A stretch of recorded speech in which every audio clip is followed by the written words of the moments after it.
Hi welcome back to my channel. ఈరోజు recipe వచ్చేసి spicy chicken kurma.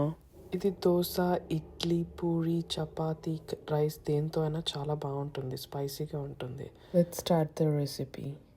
2 times wash చేసుకున్న చికెన్లో సాల్ట్, పసుపు, కారం అన్నీ వేసి మంచిగా మిక్స్ చేయండి. మిక్స్ చేసి పక్కన ఉంచండి.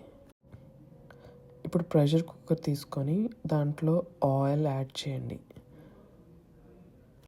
ఆనియన్స్ యాడ్ చేసి ఫ్రై చేయండి.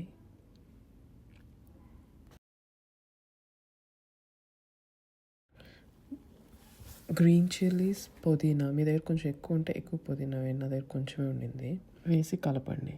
మసాలా పేస్ట్ కోసం గసగసాలు, సోంపు, మిరియాలు, లవంగాలు, యాలకులు, చెక్క, అనాస పువ్వు, జీడిపప్పు, తురిమిన పచ్చి కొబ్బరి పేస్ట్ని పక్కన ఉంచండి. ఇప్పుడు అల్లం వెల్లుల్లి వేయండి. అది వేగిన తర్వాత టమాటోస్ వేయండి. టమాటోస్ సాఫ్ట్ అయ్యేదాకా కుక్ చేసుకోవాలి.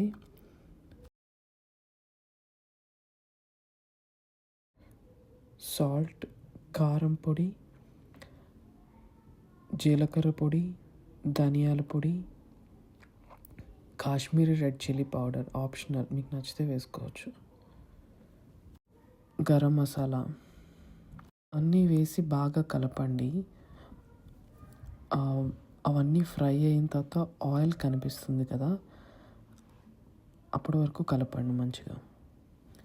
ఇప్పుడు చికెన్ యాడ్ చేసుకుందాం. మనం మ్యారినేట్ చేసుకున్న చికెన్ని ఈ చికెన్ బాగా కలపండి. ఒక 5 to 10 minutes బాగా కుక్ అవ్వాలి. ఈ కుక్ అయిన చికెన్లో మనం గ్రైండ్ చేసుకున్న మసాలాని యాడ్ చేయాలి. యాడ్ చేసి ఇప్పుడు దాన్ని కూడా బాగా కలిపి ఒక 10 minutes అలా కుక్ అవనియండి. కుక్ అయ్యాక 1 cup of వాటర్ యాడ్ చేయండి. సాల్ట్ ఇప్పుడే ఒకసారి చెక్ చేసుకోండి సరిపోయిందో లేదో, సాల్ట్ కానీ స్పైసెస్ కానీ. కుక్కర్ లిడ్ క్లోజ్ చేసి 3 whistles రానియండి. అయిపోయిన తర్వాత కొరియాండర్ యాడ్ చేయండి. మూత ఓపెన్ చేయగానే గుమగుమలాడుతూ స్మెల్ అంతా మంచిగా ఇల్లంతా పడుతుంది. ఎంజాయ్.